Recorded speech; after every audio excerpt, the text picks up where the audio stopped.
আজকে একটা স্পেশাল মুরগির মাংস রান্না করব। ছোটোবেলায় আমার দাদির হাতে খেয়েছি, সেই স্বাদটা আমার ছেলেকে রান্না করে খাওয়াবো।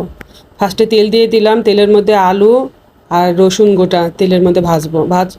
ওটার মধ্যে আবার এলো লবণ আর একটু হলুদ দিয়ে দিলাম, দিয়ে আলু আর রসুনটা সুন্দর করে ভাজা হয়ে গেল। এখন উঠায় ফেলবো।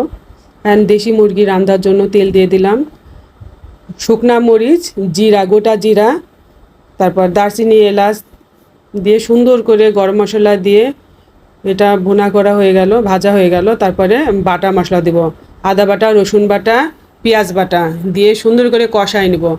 কষানো হয়ে গেল, তারপরে মরিচের গুঁড়া, হলুদের গুঁড়া, ধনার গুঁড়া, লবণ দিয়ে একটু কষাই নিলাম। কষানোর পরে আমি দেশি মুরগিটা দিয়ে দেবো। ডিমও হয়ে গেছে 3-4টা। আর মাংসটা মশলার মধ্যে দিয়ে সুন্দর করে কষাই নিলাম।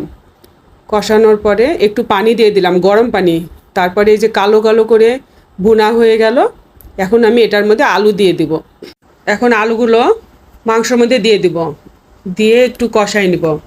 কষানো হয়ে গেছে, কালো হয়ে গেল দেখছেন। এখন গরম পানি দিয়ে দিব, গরম পানি দিয়ে লাড়া দিয়ে তেজপাতাগুলো সব উঠাই ফেলবো। কাঁচামরিচ দিয়ে দিয়েছি, তেজপাতা উঠানো হয়ে গেছে, উঠাই ফেললাম। এখন সুন্দর করে মাংসটা লাড়া দিয়ে কতক্ষণ পরে জিরার পাউডার দিয়ে দেবো। জিরার পাউডার দিয়ে দিলাম। এখন আমার রান্না শেষ।